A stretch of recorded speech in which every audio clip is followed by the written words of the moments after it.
This Torah class is brought to you by TorahAnytime.com.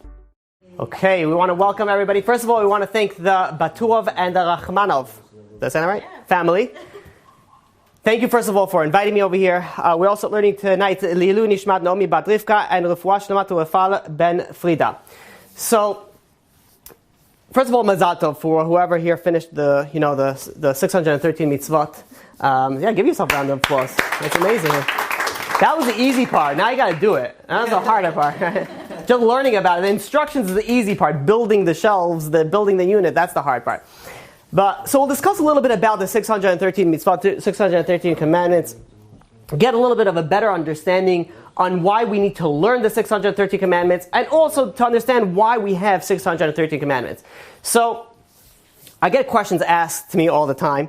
It makes my life really interesting. That one of the questions that are fairly common is, what's with all the commandments? Why do we have so many commandments? Are you talking about 613? That's a lot of commandments. You look at any other religion, you could count it usually on your hands and feet, and somebody else's hands and feet, maybe tops, on how many commandments there are over there. You talk about Judaism, even think about, let's say, something as simple as a sukkah.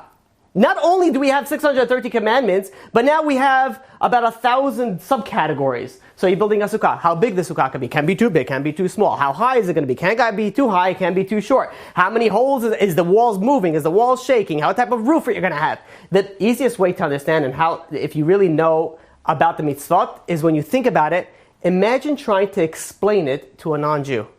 So imagine, and I've done this, like imagine a guy, being that we're speaking about Sukkot, imagine a non-Jew comes over to you, you're holding your lulav, your etrog, your hadasim, and avavot, and he comes over to you and you'd be like, so what's with the spear? What are you doing with this thing?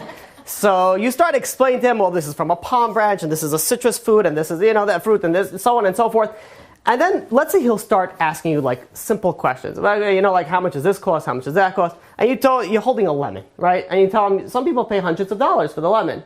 And you'll say, this is a $150 lemon. You'd be like, are you out of your mind? What's the difference between this lemon and that lemon? And you really try, and then you even try to dare to explain to him, well, listen, if it's beautiful, it's worth a lot more. He's like, what is this, a diamond? What are you talking about beautiful? It's the clarity in it, the color in it, the size in it, the shape in it. Just like a diamond, that's why the talk is. So when you're saying that we have 613 mitzvot, we have 613 categories. And then we have add a comma and then a few zeros, and that's how many mitzvot that you could possibly put into place over here. So when you think about it, why do we have it? And the question that I get asked fairly often is, what's up with all the commandments? Why does God want us to do so many stuff? Why can't it just be simpler? Just be a good person, say thank you, say I'm sorry, do the good spiel, and that's it. Why do we have to have so many commandments? The interesting thing is, who asks me those types of questions? So I'll give you two options. Number one, somebody who was never religious before. All of a sudden decides he wants to become religious, wants to become more about Judaism, and then you come in and then you give him a manifesto of all the laws that he has to do now, or she has to do now. And then you're going to have to do all this stuff. That's option one. Option two is somebody that's been religious his entire life. And that's it. He's just been religious his entire life. Who do you think is going to ask the question, why do we have so many laws, so many regulations, so many obligations, in the Torah as compared to other religions? You would say the one that's new. The answer is no. It's weird. It's not that. It's not the ones that have been around with the religion. You know who asked the questions? The Jews that have been Jews since day one. All of a sudden they want to know why. Why do we have to do so many things? Really, doesn't matter. Doesn't matter if I have a key in my packet on Shabbat or I don't have a key. Is it catering? Is it really going to make a difference if my lemon is a little bit blemished? Is it going to make a difference if my sukkah walls are shaking a little bit? Is it make a difference if my skirt is going to be a little too high? Is God really going to care? Is it really going to be the end of the world? So the questions that usually get asked is usually from the aspect of people that are religious. And it's a good question. Why did God give us so many commandments? Very, very imperative. So we'll discuss some reasons and some understandings of what is the purpose of all these things. Number one, we know that the mitzvot, what they do is they make us better people. Whether you like it or not, if you're listening to the Torah, it's going to make you a better person. Just look at the simple thing. You're not allowed to get angry according to the Torah. You know how big of a sin is anger?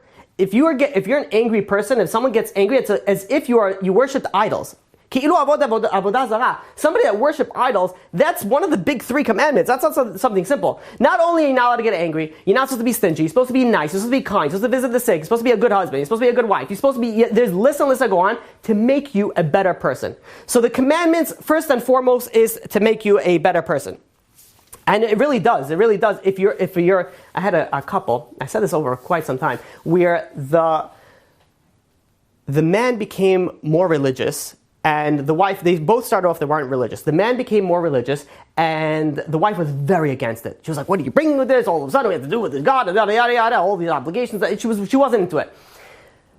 He used to come to my classes. A short while goes by, and she starts coming to my classes. And then she was telling, and she mentioned it to me, and she said, at the beginning, I was very against it. So I said, what changed? What all of a sudden changed from being against the religion to all of a sudden keeping and observing the religion? And she says, what can I tell you? My husband started being a nicer person. He got angrier less. He started treating me better. I said, if this is what religion does, then, I want a piece of it. It must be something good going on. And by the way, people that dress religious doesn't always mean that they are religious. Really what's going on in here. If you really act according to the laws of the Torah, then yes, you're going to be a better person. But not only that the Torah is making you a better person, your thinking is going to be different as well. The way that the mitzvot work, there is, you could think of 2 things like you have obligations and you have rights. This is Rabbi Kiva Tatz speaks about this, in depth. I'll give you an example like this. So this is my phone, right? And it's my right that I have this phone. It's your obligation not to take my phone. Now, if you take my phone, now I have a right to get that back. I have to go through court and yada, yada, yada, the whole thing. There's 2 aspects here that we have to focus on. There's obligations and there is rights. So I have a right to my property. Your obligation is not to infringe on my right. Your obligation is not to come onto my property. Now, what is very, very important is where is your outlook in life? The Medrash Tanchuma in Parshat Noach brings down that there was Alexander the Great. He went to visit a far-off province, and he wanted to see how they judge their cases. And I'm sorry, it was Medrash Rabbi, not a Medrash Tanchuma. He goes and they're going to see how they go and how they judge their cases. And they're going, and he walks in, there's a court case going on. What is the court case? There is person A bought a field from person B. And person A, while he was plowing his field, he found a treasure underground. And they found this treasure, they took the treasure, and they brought it to the king. Now, what was the argument? The person that bought the field said, hey, listen, I bought the field. I didn't buy the treasure. It doesn't belong to me. It belongs to the guy that I bought it from. And the other guy said, no. It says, I sold him the field. Everything belongs to him. It doesn't belong to me. So 2 people are focusing on that. So what did the king in that country do? He said, do you have a son? They said, yes. Do you have a daughter? Yes. Mazal tov, shiduch. Right? And they said, who's going to share the money? The children are going to go and they're going to share the money. So Alexander was looking at this and he was shocked. And the king turned over to him and says, what, you would have done it differently? And the guy said, yes, of course. Says, what would you have done? So I would have murdered both of them and taken the money for myself. And, and there's a lot to speak about this Midrash and how we understand it. He wasn't, Alexander the Great wasn't, an imbecile. He knew, he had some brains. But what the interesting factor to think about is the people in this far-off province, they were not looking at their rights. They were looking at their obligation. What is my obligation for the other person? And from Alexander Macedonia says, it's my right. I'm able to do this, I'm taking it. So there's 2 aspects that you can look at it, your obligations and your rights. Now, how important it is, you can see in relationships. You look at, for example, between a husband and a wife. So a husband works hard all day, and he comes home, and he says, listen, I want a clean house, I want warm food, I want this, and this, has a whole thing. And the wife goes and says, listen, I work hard also, and I work, and then I clean the house, and then I put the warm food, and then I put the kids to sleep. I want, a diamond ring, a vacation, another car, and they have a list. Now, when each spouse is looking at, what is my right? I have a right to a warm meal. I have a right to have a diamond ring. I have a right for a vacation. Then all you're thinking about is yourself. This is where my circle is. It's right over here. But if you stop for a second and think about it, instead of thinking, what do I need to get? What is my right? Think about, what is my obligation? What is my obligation for my spouse? So instead of thinking, oh, hey, I deserve this, I deserve this, what does the other person want? So instead of the wife saying, I need this, I need this, I need this, she says, what does my husband need? What does my husband need? And the husband saying, well, instead of I'm thinking about what I need, what does my wife need? Now that is the difference between focusing between rights and focusing between obligations. When you're looking at civil law, when you're looking at the laws of the states of almost any democracy, it's focused on rights. It says, okay, you have the right to this property. He took that right away from you. You have to go and you have the right to, so on and so forth and get it back, whatever, the methods that you want to pursue. The Torah doesn't look at it as rights. The Torah's mitzvot, the Torah's commandments is on your obligation. You have an obligation that if you find a lost object, you have to return it to your friend. You have an obligation not to get married. You have an obligation not to say lashon hara. The focus is very, very subtle, but very, very different. The focus is not becoming just a good person because I'm not supposed to get angry because whatever. Your focus is because you're not supposed to get angry, period. Not because, there's I don't know if they still have it, but at one point they had these things called the scream rooms, where people would get very, very frustrated and angry and they just want to scream. So they go to a place, they pay them some money, and they put this padded, cushioned room, and they just scream and run into the walls and break things or whatever to release your stress, to release your anger. What they don't realize is the opposite. The more that you feed into the anger you're going to get. Then it's going to happen. You're not going to have cushion in it's going to be in your home, and you're going to start screaming like you're used to screaming. But whatever the case is, it's the idea of where the focus is at. If your focus is on your right, you're doomed for failure. If your focus is on your obligation, then you're going for success. So the Torah's commandments, their focus is to change the way that you think. You no longer think about your rights. Now you're thinking about your obligation rather than your rights. So that was, and there was once a story that there was once a man who did a very, very big favor for a big rabbi. And the rabbi gave him a crazy ultimatum. He says, listen, I'll give you two options. You did me this huge favor, you have two options. Number one, when you get up in the next world, you're sitting right next to me. And this was a big rabbi, a real one, like a yeah. So you're saying he's sitting right next to some rabbis. I tell you that it's it depends. Some of them are up, some of them are down. But this one is going very, very high up. This is a legit rabbi. You're sitting over there. You're sitting right on the top. You're sitting on top of the pyramid in the next world. That's option number one. For the most people, the second he says, hey, listen, you don't have to tell me option number two. I'm taking door number one. It doesn't matter what you're going to say. Option number two was, I'll bless you for a lot of wealth. So he thinks about it, he goes back to the rabbi, he says, Rabbi, I'll take option number two. Now this is a guy who's a chassid, who's someone who knows the value of the olam haba, knows the value of Gan Eden, knows what he's talking about, and he still chose the wealth. And the rabbi says, fine, give him the blessing. So the chassidim, his friends, will go over to him and says, what are you, crazy? You had the opportunity to sit next to the greatest rabbi in olam haba, and you gave it up for some money? So he said, yeah. He says, what benefit would it do for me to sit in olam haba? Who would help? It would help me. It would help me that I would be able to sit in olam haba. That's very nice. He says, but that's not going to help anybody else. But if I have money, I'm going to be able to help everybody else. So there's two ways that I could think about it. Here I'm going to help myself, or I'm going to go and I can help other people. Says I decided that I'd rather help other people than help myself. Now, that is a very high level to get to that level, to think that you are on that level. Some people say, yeah, of course. And I've asked this question before to people like, you have two options. You could either have, it used to be Bill Gates' life, but now it's Jeff Bezos' life. So if you have Jeff Bezos' life, and you have this world and the next world of Jeff Bezos at this stage in your life, follow this question. Yeah, this stage of your life, you have, Jeff Bezos, who's worth over 100, I don't know what, he dips and ups and downs, loses 14 billion, gains 14 billion, whatever he is, right? He, if someone has enough to lose 14 billion, then, at least they have that, right? So he's in that level. You have $100 billion in the bank, or you have, let's say, the life of Chacham Ovadia Yosef. Now, what would you choose? Now, I've asked this to many people, and people contemplate and say, okay, Chacham Ovadia Yosef. So, and then there's only Jews. They'll be like, okay, at what stage of Chacham Ovadia Yosef's life are we talking about over here? Are we talking about the end, the beginning? Once you're starting to dig into it. But a lot of them said, yeah, I'll take the money of Jeff Bezos, and then I'll support all the yeshivot and all the things and everything else like that. But, that's true and that's very good. But when you think about it, what is the source? Is the source really because you want to help somebody else? Or the source is you want to help yourself? I'll just leave myself 20 billion in the bank, and then everybody else could get, the other thing. So is your source yourself, or is your source others? What the Torah's objectives is, what the Torah says when you're learning the commandments, you're learning the mitzvot, is not anymore about you, it's about somebody else. It's thinking about others.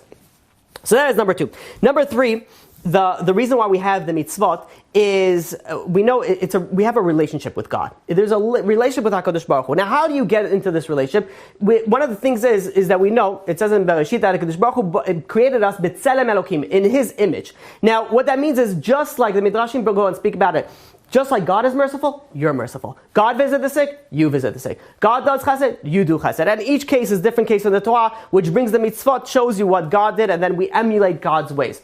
By emulating God's ways, we build a sort of a relationship, towards it. Now, think of this, scenario. There is, I was actually searching, what's the most expensive hotel in the world? The hotel room, if you want to book a hotel room. So all the women, please cover your ears. There's like one hotel room in Switzerland that's $90,000 a night. $90,000 a night, one room. Well, it's not. It's a suite. So, and there's one. But I was checking. There's one in New York City. It's called the Mark Hotel. They have the presidential suite. You're talking about a 10,000 square foot suite with, I don't know how many bedrooms and a 2,500 square foot terrace. A very, very nice do. $75,000 a night. Oh, remember? Remember, it's happening next anniversary.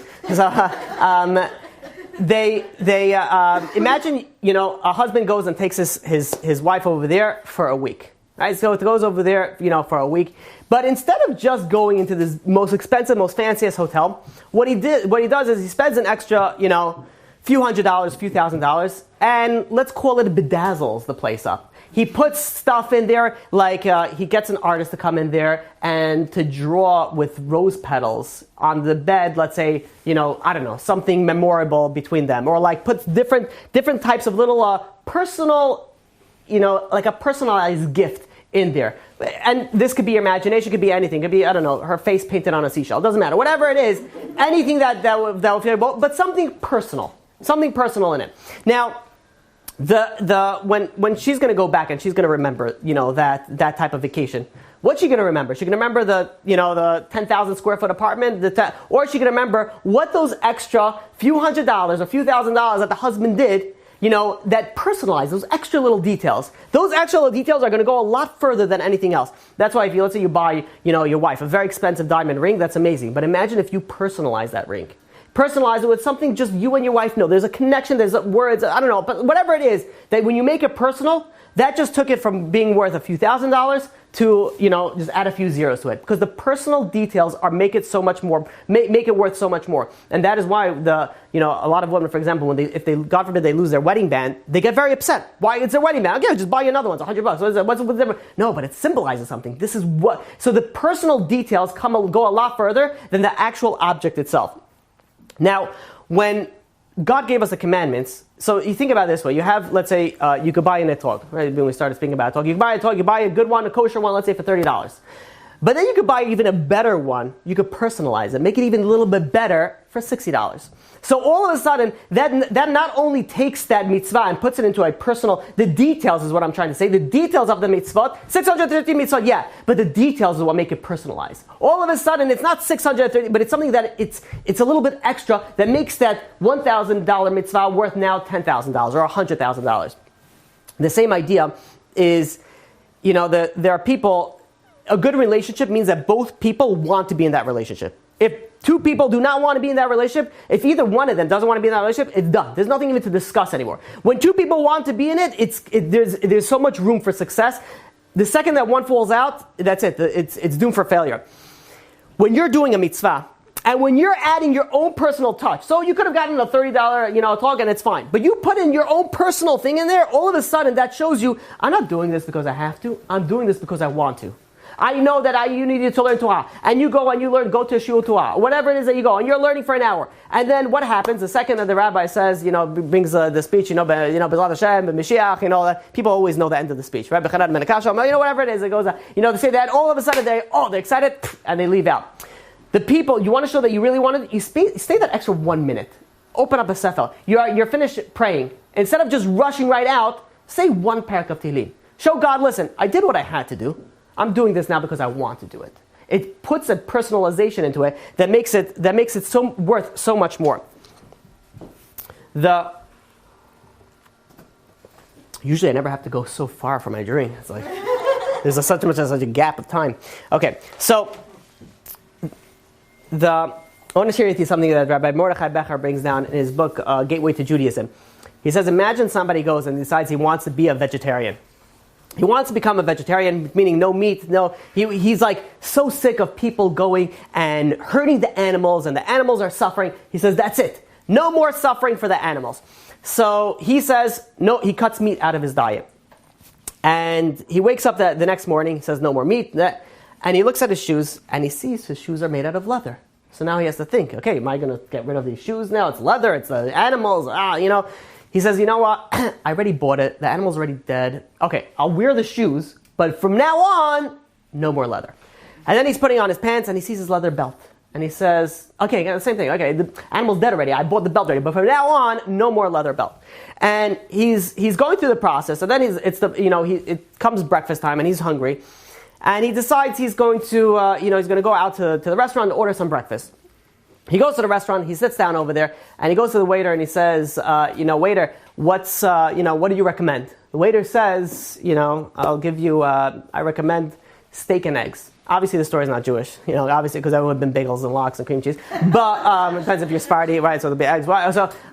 So he said, I'm going to go and I'm going to, he says, I recommend the steak and eggs over here is the best. So the guy said, listen, I would love to have the steak and eggs, but I'm a newly vowed, vegetarian. I can't. I don't like the animal suffering. There's no more. I'm not eating anything that had a face in it or went through any suffering. So he said, listen, he says, you don't have to worry. He says, our animals, they come from Happy Valley Ranch.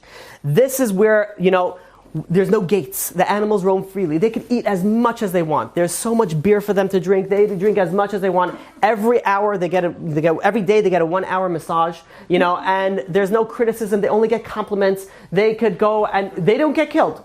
They don't get killed over there. They don't get shechted over there. The second that they die, they reach the ripe old age of whatever. They die. We bring them to the slaughterhouse and we chop them up and then we serve it. So no animals were hurt by this meat. He says, okay. He says, in that case, 2 please. And he gets 2 steaks and eggs. He's eating it. It's delicious. He doesn't feel guilty. Now he says, where am I ever going to find somewhere where I could buy such good steak, like steak that it never hurt an animal? So he started, give me 10 to go. I'm going to put it in the freezer and save it for myself. He goes home, he puts it in his freezer. Now he realizes he has so much, he didn't have enough, he didn't think it properly. He says he doesn't have a big freezer. He says, I have some extra room. Let me invite my friends over, we'll make a barbecue. He goes out, he invites his friends over. That night they all come over there. He fires up the grill, and he's about to take out the steak. And then he's starting to think, he says, what? He says, if I'm going to start eating the steak, and my friends are going to start eating the steak, and tomorrow they're going to think about, oh, how awesome was that steak. Then they're going to go to the supermarket. They're going to buy steak, but they're not going to buy from the Happy Valley Ranch that I bought it from. They're going to buy the regular steak that, was brutally murdered at, its prime of its life, and so on and so forth. He says, that this is a chassid. You're talking about he's already thinking 6 steps ahead. He's like, what happens if it's going to be like this? It's going to be like, he says, you know what? I can't have it. No steak tonight. He throws all the meat out in the garbage. He feeds them, corn, French fries. I don't know what it is. Whatever it is. He feeds them something. And now it's ready night. Now he's hungry. He says he didn't have any steak. He says, let me go out to the supermarket. Let me get something that's, vegetarian friendly. So he goes to the supermarket. He's walking around the aisles. It's like, he figures, I'll go to the dairy section. Dairy, that's there's no animals harmed in that. He puts his wagon, he didn't know about this yet. So he puts his wagon, he travels to the dairy section, and he starts putting in cheese and eggs, not eggs, cheese, and all these different types of different dairy products. A woman passes by him and she says, you must like dairy a lot, because all he had in his cart was dairy. And he says, to be honest, not really. He says, but I'm a vegetarian and I don't like harming animals, and this is the only thing that I have left to eat. And she's like, do you know how they get so much milk out of the cows? He says, as soon as the calf is born, and the calf, once it finishes, needing the mother's milk, they inject it with hormones, the mother, so that it will continue producing milk, so that they'll be able to continue using it. He says, how much animals were harmed producing so much milk? He's like, oh yeah. He takes everything, puts it right back over there. He's like, what am I going to do? And he's walking back and forth. He says, you know what? He's going to go and he's going to find those protein bars. Those protein bars are like this big. They weigh about 15 pounds. Taste like sand, right? They have so he goes and he's like, this is how I'll live. He takes a protein bar, starts piling it. He says, let me check the ingredients. He looks in the ingredients. He sees animal fat. He sees there are certain dyes from the red beetle that they take from, to make it, to make the red color. And he's like, you gotta be kidding me. He puts this back, and he's starting to cry. He's like that. How you get hungry and cranky. He's like crying over here. Meanwhile, his phone rings. He answers his phone. It's his grandmother. his grandmother, who lives around the corner from the supermarket. He says, listen, why don't you come over? You haven't visited me in a while. I'll make you some supper. And he's like, you know what, fine, Grandma, I'll come visit you. Hangs on the phone, puts the empty shopping cart back, and depressed, he walks to his grandmother's house. He gets to his grandmother's house, and his grandmother just fried a delicious schnitzel for him, and he's sitting over there. Now he's thinking, he's like, if I tell my grandmother that I can't eat, that's like hitting your grandmother in the face with a fist. Not a regular fist. When you have those brass knuckles? Like if you go to your grandmother's house, your grandparents' house, and say, no, I'm not going to eat anything, that's like a death sentence over there. He's like, but he says at one point, if I'm going to go and tell my grandmother that I'm not going to eat from her food, I'm going to hurt her. But if I eat her food, then I'm hurting the animals. So now whose pain is more important? My grandmother's pain or the animal's pain? What is going to be more important? Now, imagine, we went through one day of this guy's life. Imagine what this guy is going to have to go through his entire life thinking as a vegetarian. He's going to have to make a lot of laws and regulations of what is allowed, what is not allowed, what is okay and what is not okay. Now imagine a whole nation together decides that they're going to go and they're going to all be vegetarians. They're going to need something probably, we call it a Talmud maybe, I don't know. They'll need a book of laws to describe to them what they need to do. So we look at our book of laws, we look at we had 630 commandments. But a commandment, let's say, be a vegetarian, is not enough to be a vegetarian. You have to know when can you be a vegetarian, when you're not going to be a vegetarian, what is okay, what is not okay. So of course the 613 really has more details for it, but that's just learning how to keep that single detail that it originated from. So the Maharal asks, thank you, may be blessed with many, many blessings. So, easiest blessing to get, right? So, thank you. So, the Maharal asks a question like this. The Maharal says, we know that the more commandments that we have, you should know that if you have a positive commandment and you don't fulfill that positive commandment, that is a sin. You have to, if you have a positive commandment, you have an obligation to fulfill that positive commandment. So, for example, you have to put on tefillin. If you don't pull on a tefillin, that's a sin. That's not just enough to say, okay, I didn't do an extra thing. No. You went backwards. You did actual sin. So this is an interesting question. Wouldn't it make more sense to make less mitzvot? Because this way, it will be less of a chance that we would fall. If we have more mitzvot, we'll have more chances that we'll fall. So maybe it will be better to put less mitzvot. I don't know, instead of 613, give us 300. Cut it in half. Give us 300. This way we'll have 300 opportunities to do good things, but also 313 less of mitzvot to fall. Does the question make sense? Says the Maharal, says that would make sense if it would be a 50-50 chance if you're going to do the mitzvah, if you're not going to do the mitzvah. But each Jew, when they're created, when a Jew is born, there is an affinity, there's an attraction to the mitzvah, which means is they want to do the mitzvah. Inside, you're connected to the mitzvah. You want to do the mitzvah. Sometimes there's a blockage, and sometimes, for some people, it's a wanting to do a mitzvah, and some people, it's a wanting to possibly ever want to do a mitzvah, depending on what type of person you are and the level that you are. But deep down, for some people, really deep down, they want to be good people. So, says the Maharal, says, the more commandments that we have, the more opportunities that we have to grow, and it's not going to be more at the fall. No, because the opposite. We're more attracted to the growth that we have it. This is there was once a wealthy merchant that his son was getting older, and he wanted to teach his son business. So he calls over his son. He says, "Listen, I'm going to give you, you give him a stash of money, a nice amount of money." He says, "Go to your uncle lives in a far off province. Go over there. They have good merchandise over there. I want you to buy the merchandise. Learn the business ropes. Buy high, don't do that. Buy low, sell high. Buy high, whatever. If you're in bankruptcy lawyer, then maybe." So he said, "Go and buy product and go and sell it, in a different place for a price." So I said, "Fine." He gives him the money. He makes the travel. He travels out there. He gets to his uncle. He gets to the place where his uncle. He books into a hotel. He goes right over to his uncle to introduce. Say, "Hi, I'm here. I'm coming to do business. My father sent me and gave me some money." The uncle says, "Not a problem." He makes phone calls nonstop. He says the second that he hears about this, he calls the merchant and says, "You don't understand. There's a wealthy guy that just came here. He wants to buy business. You better run over there to sell your merchandise." And he calls everybody that he knows to go and sell merchandise to his nephew. The nephew goes back to his hotel room. He's back to his hotel room. There's already a line of merchants out the door. They're sitting over there, and he's like, "Wow." He says, "Okay." He goes, he opens it up. They're coming in and buy this and this, and he's handling the prices, and he's going back and forth. He's negotiating, and he's there for 3 days, day in and day out, from morning until night. He's buying merchandise. He's negotiating. He's doing all these things.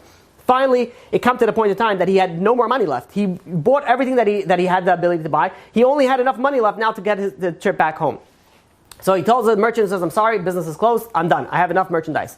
And he goes to bid, farewell to his uncle. He goes to his uncle, and his uncle says, so did you enjoy your visit in here? In this, you never came to visit over here. It's a beautiful country, a beautiful place. If you enjoy yourself. He says, to be honest, he says, I didn't have a second to myself. I didn't even have a chance to go and see the sights. I didn't have a chance to go and taste the food over here. I didn't have a chance for anything. So the uncle smiled and says, I know. He says, I did that on purpose. He says, I know your personality. And he says, and if you would have gone, and if you would have, hung around a little bit, he says, you would have gone over here, and then you would have found the painting, and you'd be like, oh, the art over here is, and then you would have taken this, then you would have bought the food over here, then you would have souvenir over here. Before you know it, you would have been out of money without any merchandise. He says, that's why I kept you busy from morning until night, that you didn't have the opportunity to go and enjoy the land, because I knew if you would, you wouldn't have be able to buy any merchandise. Says the Dubba Magen. He says that God knows us. God knows each and every one of us. And God says there's 630 commandments. You realize the second that you finish one commandment, there's another commandment you got to do. The second you finish that, there's another one you got to do. I'll be like, God, just give me 5 minutes of rest, please, for crying out. Just give me. God says, I know you. He says, if I would let you rest, if I wouldn't give you all these commandments, then what do you do? We know the purpose of life is not to just sit over here and do business and go on vacations. That's not the purpose of life. There's more to us. The purpose of life is that we should do the commandments, that we get closer to God. For ultimately, the real purpose of this world is for the next world. And says God, if I would have given you a few commandments, if I would have cut it in half and given you 300 commandments, then you would have wasted some time over here, wasted some time over here, and before you know it, 120 comes and you would come up there with no merchandise with you. He says in Dubba Magen, says that's why God gave us so many commandments. He gave us so many commandments because He knows us and He knows our ability. He says He didn't want us to waste a second. We're not wasting a second. Now we're going to know we're going to be able to buy good merchandise. The Rambam goes and says that this is something very important, because the Rambam says that it is important that every Jew is knowledgeable and learns all the 613 commandments, even though you realize majority of the commandments is not applicable to us. Says the Rambam, still it's important that each and every Jew goes and learns these commandments. And the question is why? Why is it so important for whoever was not a Kohen? Why is it so important to learn all these commandments? So, the pasuk in Bereshit, in Genesis, goes and says that when, in chapter 2, verse 15, it says that when God created the world, and there was no trees, before Adam HaRishon was created, the entire world looked like a desert. And what happened is that when Adam HaRishon was born, he looked, he saw there was nothing, he prayed to God for rain, and all of a sudden it rained, and everything shot up instantly. So all the trees, everything shot up instantly. The question is, why is it that God waited until all of a sudden, until that Adam HaRishon was, till he goes and he prays and he brings the rain and all the trees spread out. Says the pasuk, it says that and I'll quote for you, no tree of the field was yet on the earth. Why? Because God did not bring rain, because there was no man to work the soil. Says the Zohar, what does it mean, no man to work the soil? To work it through the commandments, through the obligations. Adam had one. Adam had, don't eat from the Etz Hadas. But the Zohar says that the way that we work the land is through the Zohar. Says the Gemara. The Gemara in Chulin, page 60b, says that God waited specifically for Adam HaRishon to pray. Once he prayed for rain, that's when God made everything rain, and that's when God made everything sprout. The Nefesh HaChaim brings down, it says that when you do a commandment, when you do a mitzvah, it doesn't only affect you, it affects the universe. It affects the world. So people like to think and be like, okay, listen, I'll do a mitzvah, I'll do a sin, it'll affect me, what's the big deal? No, it doesn't work like that. When you do a positive commandment, when you do a negative commandment, it affects the world around you. Forget about the fact that it affects each and every one of us, because Kol Yisrael Arevim Zeh Lazeh. We're all connected. Each and every Jew is connected to each other. But besides that, it affects the world. Where do we see this? In Noach, in the flood. It says when the people in the generation of Noach, when they sinned, the earth itself was impure. That's why the whole world was put into a mikveh. The whole world had to be. That's why it was hot water, and it was everything had to be covered. Everything had to be dipped inside the water. Why? Because the earth in itself there was an impurity in it, and that leaked in from the man causing their sins. Now, so we know that mitzvot have an effect has an effect on the world, but it also has effect on you. We know there's 613 commandments. There is 365 negative commandments. This is a very famous idea. This is corresponding to the ligaments of a person's body. There's 248 positive commandments, and these are corresponding to the organs of the body. Now, what happens is that when you do a positive commandment, what you're doing is you're infusing that organ with life force. It's like spiritual life force. When you're doing a sin, that's taking out the life force from that organ. And every mitzvah has a different organ that is associated with it. When doing something, you're either nurturing it or you're either starving it and pulling it. That's why the Gemara in Brachot, page 18b says, Rishayin shebechayen koin metim. Wicked people, while they're alive, they're considered dead. Why are they considered dead? Why is the Gemara say they're dead? They're alive. They're walking around, they're doing their sins, they're going and they're causing problems. Why are they considered dead? They're considered dead because their life source is dead. They didn't nourish their soul. They didn't nourish their 248 positive, the limbs, the organs. And they didn't nourish the 365 ligaments. So they're dead in the sense that they did not nourish their spiritual life force. This is how we understand the Midrash, Tanchuma and Parshat Tazria, with Rabbi Akiva and Turnus Rufus. What happened is that this Turnus Rufus goes over to Rabbi Akiva, and he goes and he says to him, "What's better, deeds of man or deeds of God?" He asked him that type of question, a very famous midrash. And so if you're on the level of Rabbi Akiva, you realize he's asking. There's a follow-up question going on over there, and Rabbi Akiva realized that there's a follow-up question going up over there. So he said the deeds of man are greater. Just like shook him up, be like, well, like he had a whole plan. When you're in an argument and I'm like, okay, she's going to say this, and I'm going to say this, I'm going to say this, and you have like a whole list of things, and you're like, and you know what? And I can't believe it. And she's like, I'm sorry, what? But I have a whole chart of stuff that I was going to explain to you why you're wrong, and just like ruined it. So like if you go before you a few steps ahead, Rabbi Akiva saw a few steps ahead. All of a sudden, Rabbi Akiva is going, and he says the deeds of man are greater than God. So Turnus Rufus says, Kfira, what are you talking about over here? How do you say such a thing? Man's deeds are greater than God's? Are you kidding me? How is that even possible?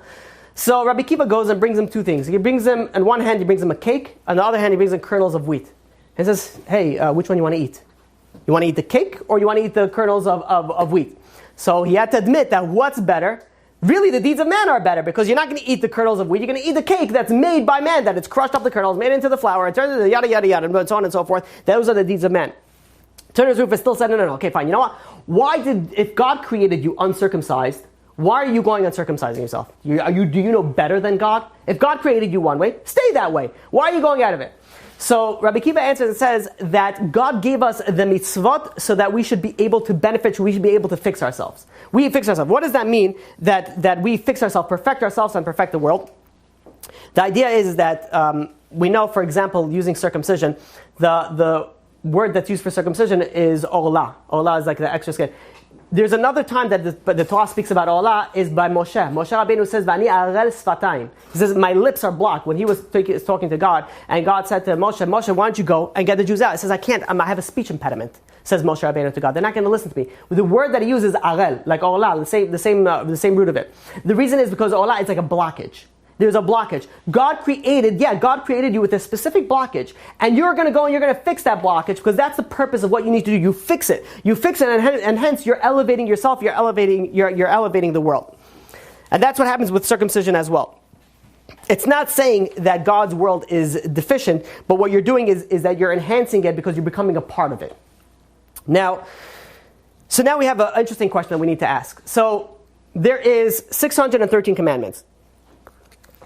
Each commandment corresponds to a different part of the body. Now we have a big problem. Nowadays, there is a lot of commandments that are not applicable. How are we going to go and fix all that part of our body that is not going to be applicable? I put it here. Listen to this. There is, I don't remember where I wrote this. Okay, I'll say it by heart. There is, out of the 613 commandments, how many do you think are applicable nowadays? 40? Oh, yeah, that was a really low blow. Yeah, a little bit higher. What? 200 something? So there's 300.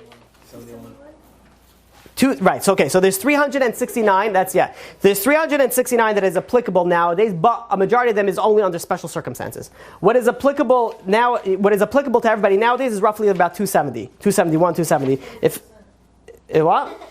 Oh, you meant 40%? Oh yeah. That's how you know you're Jewish. Okay. So.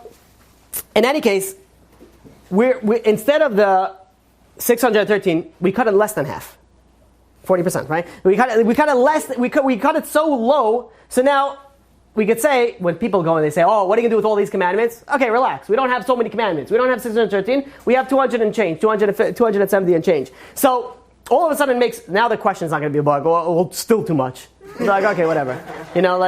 Keep the 10 Commandments. Well, don't say that, because that's not good advice. So now what we have to understand is, does that mean that we're deficient? That if we cannot fix and work on our 630 commandments, that means parts of our organs, parts of our body, parts of our ligaments are not being healed, they're not being fixed. We don't have the spiritual energy, so what are we going to do? So if you look at the Gemara, Megillah, page 31b, and the Gemara in Tanit, page 27b, Avraham Avinu had a conversation with God. And Avraham Avinu goes and says, he says to God, Chas v'shalom Yisrael chotim lefanecha, ve'ata osa lahem kedor hamabul.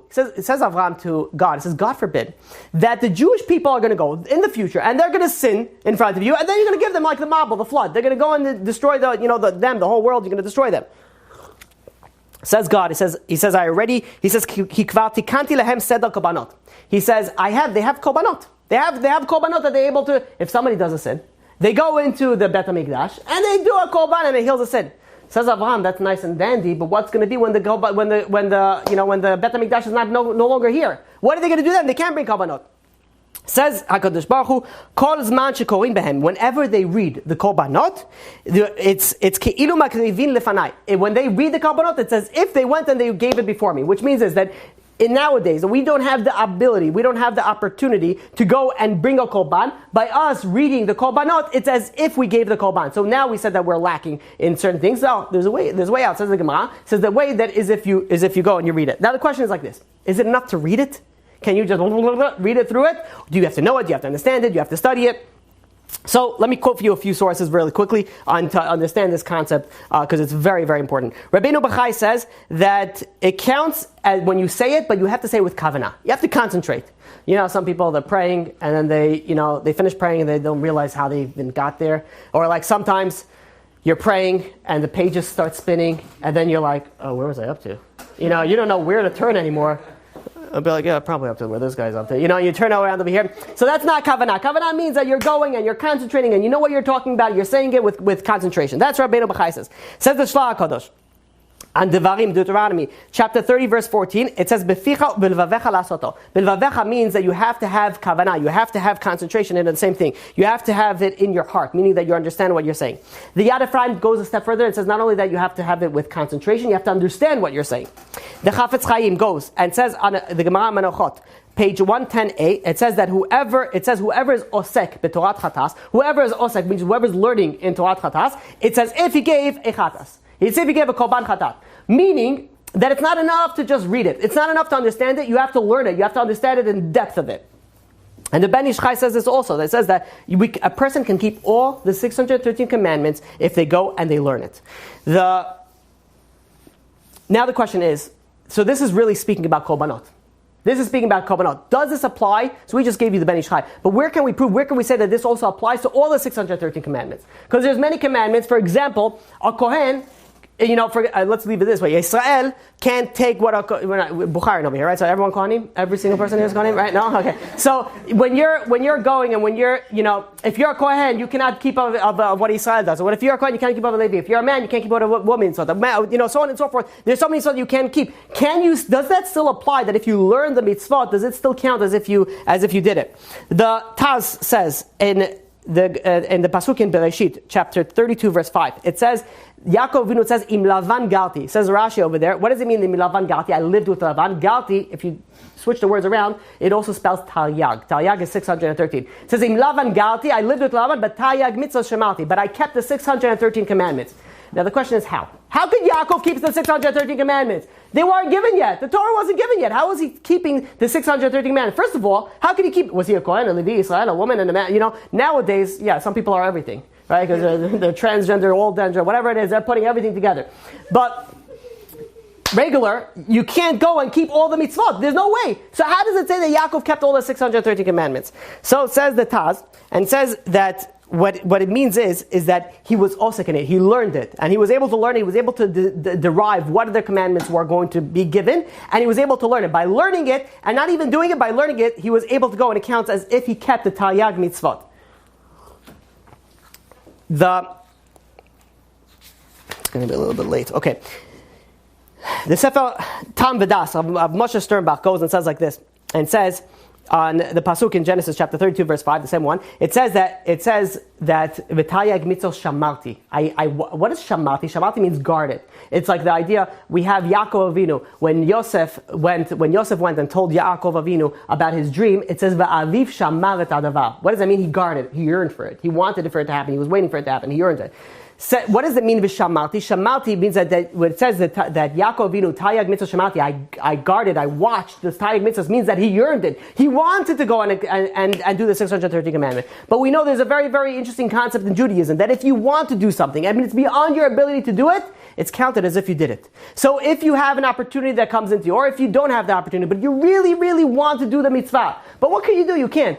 You really, really want to build the yeshiva. And if you had the money, God knows that you would go and pay for it. But you can't. You don't have the money now. So it counts as if you did it, which means as if you're trying to do something, but it's beyond your reach to do it. It counts as if you did it. So we so far said two things and how you go. And number one, if you learn the mitzvot, it's counted as if you did it. Number two, if you yearn to do the mitzvot, you want to do the mitzvot, it also counts as if you did it. Number three, you could also go and if you encourage and assist other people to do mitzvot, it also counts as if you did it. That's why husband and wife, they could share the mitzvot.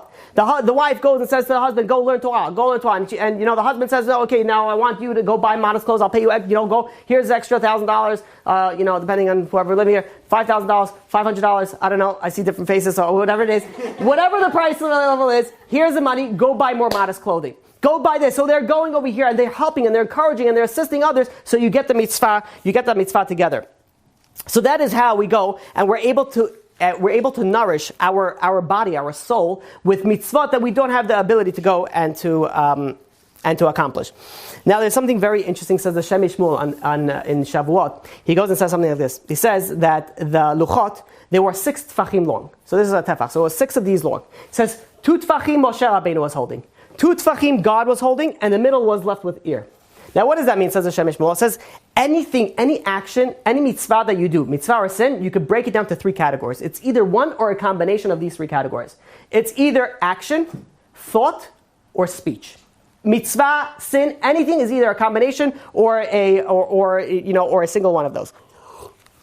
I'll give you an example. For example, you have the thought you have to believe in God, right? That is something that Anochi Hashem Elokecha. There's one God that has happened in your thought. In action, for example, you have lulav, you have etrog, you have matzah, you have the 4 cups of wine. These are things that are action. Then you have speech. You have to. There's an obligation. They have to verbally remember the Shabbat, for example. You have an obligation not to say lashon hara. This is based off the speech. All the mitzvot are either a combination or a single one of these things. Now, an action is 100% in a person's realm. He can decide whatever he wants to do, and he's going to go and he's going to do it. The thought, on the other hand, is like beyond the grasp of even. You ever thought about this? If you could only conjure up thoughts, you could make yourself think certain things, but you can't prevent unwanted thoughts from coming in.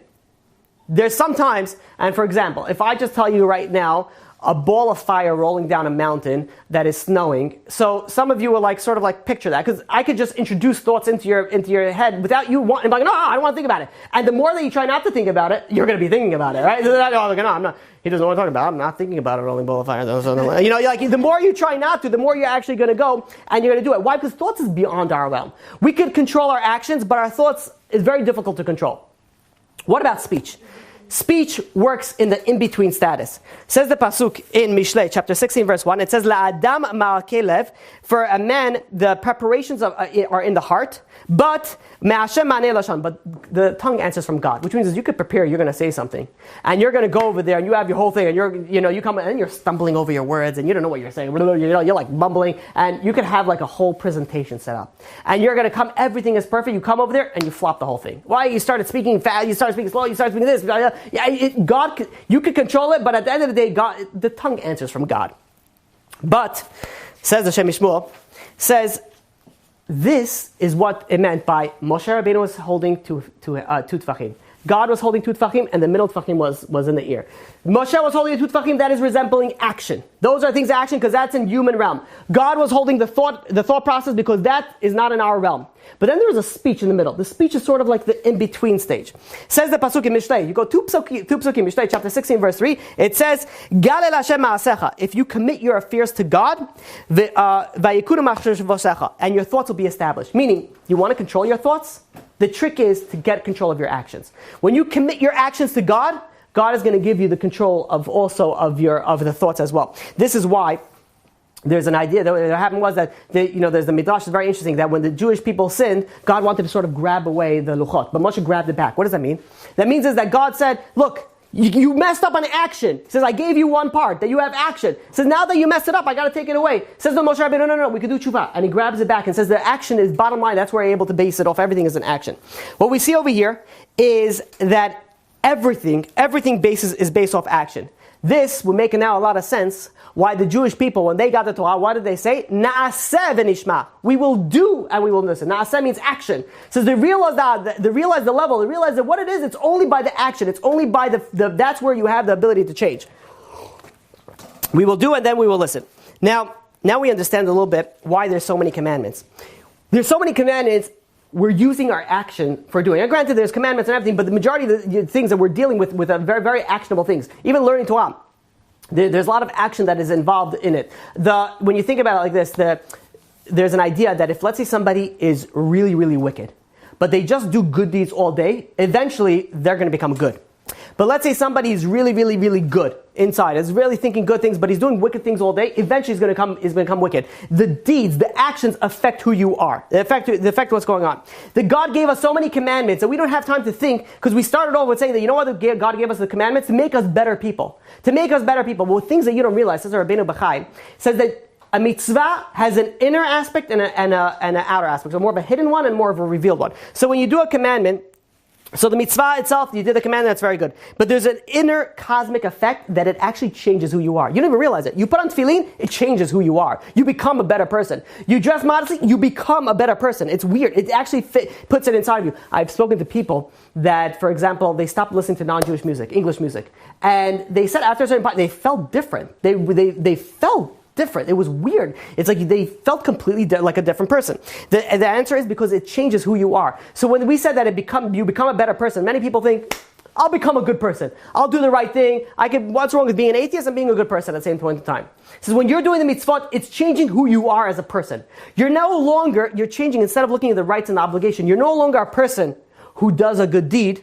Your essence is, I am going to do a good deed. And you're looking for the good deeds to do, not waiting for them to come. You understand the difference of what we're speaking about? So, now we can understand, and we're finishing up shortly, now we can understand the reason why rabbis went so above and beyond when dealing with mitzvot. There was a rabbi in Syria, before ISIS, this is pre-ISIS, he went there and he was going through the shuk. The shuk is like the marketplace. And he was going in the marketplace, and he saw there, it was the day before Hoshana Rabbah. Hoshana Rabbah is when we take the aravot and we let out all our frustration on the, you have over there people. You guys know what I'm talking about, right? The aravot, you smack on the floor. You have some people, you're supposed to do it 5 times. But sometimes they get such healthy ones that they're like, you see that this is like wrestling. They're jumping off chairs and they're like, they're putting it on the floor because they want to get as much as they can. It's 5 times that all you need to do it. And people think that you go, and what do? You're going to go and you're going to release all your anger of the thing. Like, I spend so much money on this stuff and I can't believe I can still doing this. And why are we even smacking on the floor? It makes absolutely no sense. You're letting all your anger, on these things, and you take it out. This is day before Hoshana Rabbah. He's going, and by the way, the lulav and the etrog and the hadasim and aravot, when you're shaking it, Hoshana Rabbah is the last day. So it's the day before the last day. He's going, this big rabbi, he's going and he's walking in the marketplace. He's going, he wanted to buy aravot to smack on the floor. And he's going, and he goes and he finds, this vendor. And the vendor is selling aravot, but also on the side he has some etrogim over there. So he's looking over there. He finds one etrog that's beautiful. He's never seen such a beautiful etrog before. It's like everything is so amazing, so perfect. And he's like, wow, this must be worth so much money. And he's like, I gotta have it. So he takes out his wallet, he starts counting big bills out. So he figures it's worth, a few hundred, I don't know what is it. So the merchant tells him, says, Rabbi, he says, tomorrow this is going to be worth 50 cents. He says, I can't charge you for one day mitzvah, come on, you can't. Says the rabbi, what are you talking about? He says, this is worth everything for that one day mitzvah. Many people think, okay, it's coming towards the end of the mitzvah, so okay, what's the big deal? I don't need to spend so much anymore. The thing's over here. Says the rabbi, no. Over here it's worth so much. What's the difference if I'm doing it once or I'm doing it 7 times? It doesn't make a difference. And he went and he paid full price for that. He paid full price because he knew the value of the mitzvah. The mitzvah changes who you are. It nourishes your spirituality. It nourishes your physical aspect as well. I want to finish off with one final story. There's a true story that happened in Israel. there was a person who was in charge of, he worked in a bank and he was in charge of the safe deposit box. And over there at the beginning of the story, he brings down very, very interesting, stories on, what you have to deal with the safe deposit box, because it's a lot of privacy. A person comes in there, you have one key, he has the other key, and you go over there and you go to a room and you do God knows whatever you want to the box, you put whatever limbs you want in there, and then you go back over there, no one looks, no one asks any questions, government doesn't ask any questions usually, and they put it back inside over there. So, part of the thing is you can't ask any questions. People come, are very odd, very interesting, but, part of the deal is the privacy. One day he walks in and he says the story, when he was saying the story, 4 years ago this happened. He says that 4 years ago there was a known beggar that walked into the bank. He wanted to open up a safe deposit box. He had the money, so they can't ask any questions. The full beggar outfit, BO, rip clothes, the full spiel. And he goes and he wants to open up a safe deposit box. What's the beggar going to put? All right, fine, he had the money, he put it, they opened up a safe deposit box. The beggar he goes into the room, puts something inside, comes out and says, I want a deposit over here. Fine. They deposit about it. The next day, the beggar walks in, bright and early, right when they open up, and he says, I would like to withdraw something from my safe deposit box. So that's fine. They take it out, they sign, you go do the whole spiel, and he leaves. A few hours later, he comes back, and he says, I want to deposit something in the safe deposit box. He says, okay. He goes back again, back and forth. This happened day in and day out for 4 years. 4 years is every single day that the bank was open. Now, this guy was going out of his mind. He's like, what is this guy doing? And he started thinking, it's like, you have time on your hand when you're working in the safe deposit box, right? So you're going over there and he's thinking, he says, if this guy is going and he's depositing, maybe, at the end of the day, I understand that he comes back to the bank, he deposits whatever he collected. He went and he, and deposited back into the bank. But what is he taking out in the morning? What is he taking out in the morning that he needs to come here early in the morning? And it bothered him, but he, whatever, he couldn't say anything. This goes on for 4 years. All of a sudden, like any good union, they decide to go on strike. They go on strike, and the bank is closed.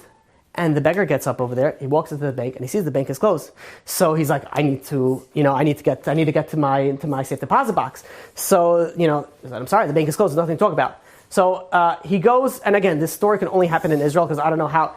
He calls up the guy in the house, the guy who was in charge of the safe deposit box. He calls him up, and he says, hi, this is Shmuel the beggar. I don't think he called himself Shmuel the beggar, whatever. I don't think he says, hey, this is Shmuel. I come for you every day. And he's like, yeah. And he's like, I need to get my safe deposit box open. I need to take something out. So the guy who's in charge of the safe deposit says, I don't know if you are aware of it, but it's a strike. Strike means we don't work. I can't. And he says, please, it's very imperative. I really need to go take something out. It's very imperative. Please, can you open it? And the guy says, that doesn't work that way. I can't. Even if I wanted to, I couldn't help you. And then they're arguing back and forth on the phone for quite some time. Back and forth. Please, I need it. No, I can't. I need it. Finally, the beggar says, I'm coming to visit you. Click. Now again, only in Israel, because 20 minutes later, he gets a knock on his front door. How did he find this information? I don't know. But he got it. He goes, he opens up. Oh, behold, the beggar's over there. And he says, and the guy says, listen, I told you before, I can't. The beggar changed his tone. He said, listen, he says, I understand your situation. He says, let me at least tell you my story. And then you could decide for yourself. So this piqued his interest. So he says, you know what, okay, fine, come in.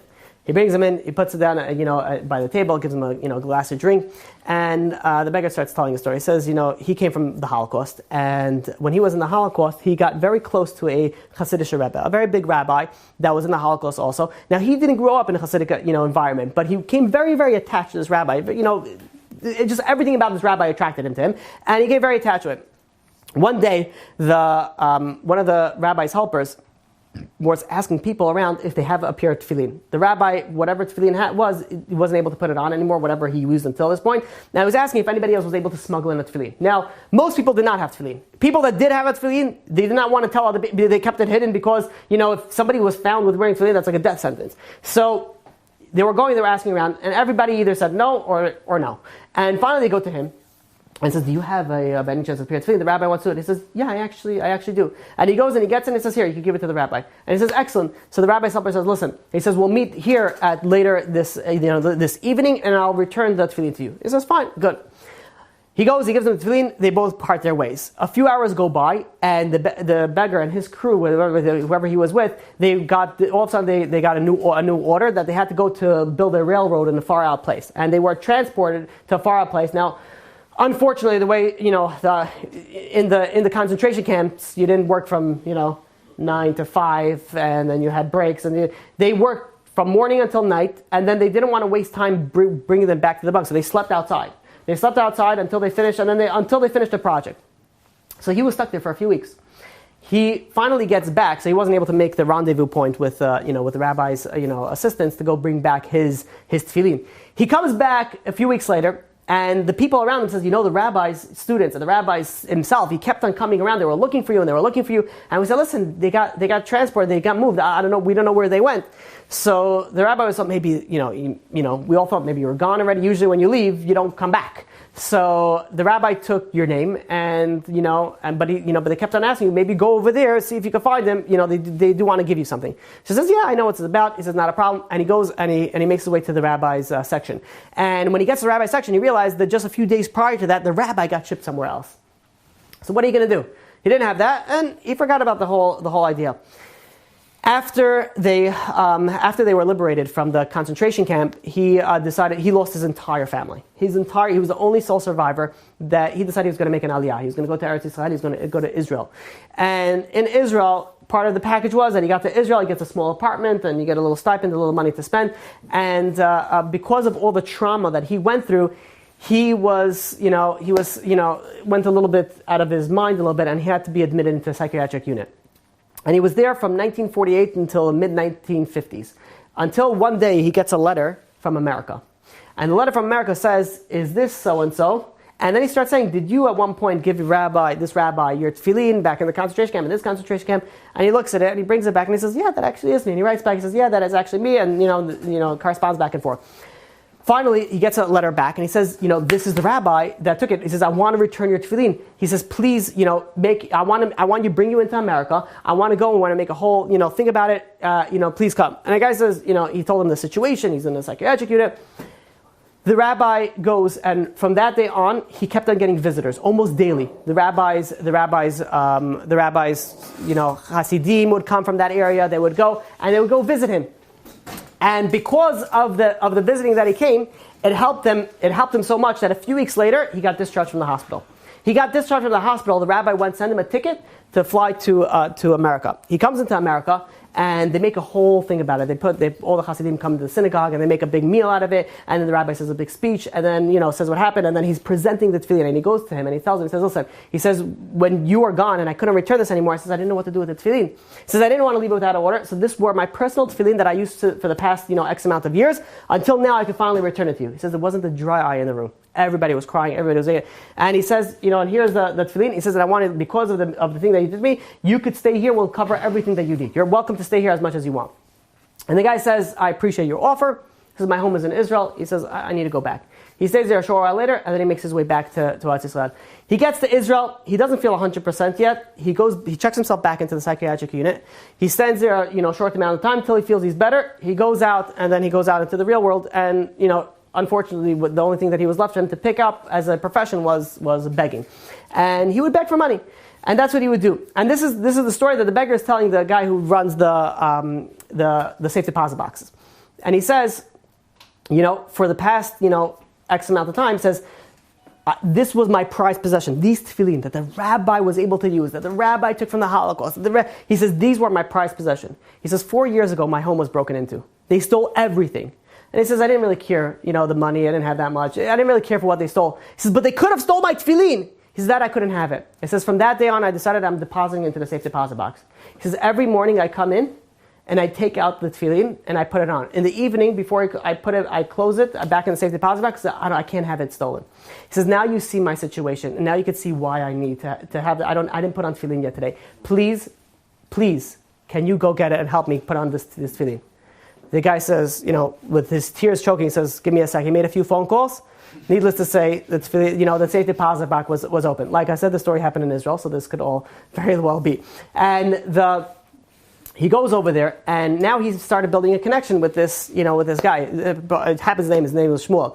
This Shmuel the beggar, he happened to build a connection. Now, when Shmuel would come at the end of the day, sometimes they would sit and they would chat and they would speak to each other and they would, discuss different things, and they became close to the point that he started inviting the beggar into his house for Shabbat meals and for Yom Tov meals, and they started getting close. Years go by, and they have a very, very close relationship. Suddenly, one morning, Shmuel doesn't show up for his tefillin. And he realized there's something going on over here. He says, what's going on? Why? Something is wrong. It was past noon over there. He calls his friend and says, listen, this is this guy's address. Please go check on it. Something is off. His friend goes into the apartment and he realized something was off. Shmuel returned his soul to his maker. And that's why he didn't come to show up to get his tefillin. So they called him back and he started arranging. He called the Hasidim, he called the rabbi from America. They arranged with all the Hasidim to make a funeral. In Israel, they go, this is known as a met mitzvah. It's a funeral that he doesn't have any family, he doesn't have anything. They would go around in the street and microphone and announce if anybody's able to join in this mitzvah of burying this dead who doesn't have anybody else to come and give him the honor of being buried. And they were able to fill several busloads from the place, and they went and they traveled to the funeral place for this to give this guy a proper burial. And this, person who works in the safe deposit box is sitting over there and he's listening to the eulogies. Now, nobody knows. Everybody says, he was a nice guy. The Hasidim spoke a little bit about what happened in the Holocaust and the rabbi. But the guy from that, he says, they don't know him. They don't know what he was doing. So he goes and he says, I need to say something. He says, I want to eulogize him. He wasn't a talker. He gets up over there and he starts telling him the entire story. The entire, situation. He says, he came over to me one day and he says the whole story that I just told you. And then he goes on and he says, I asked this guy, this Shmuel, and I said, why don't you at least put your money that you collect, put it inside also? Because he said, one time he showed me the tefillin. I saw that's all he had inside the safe deposit box. He had nothing else. I asked him, put some extra money, but you have money anyways. Put it inside of there so you can save.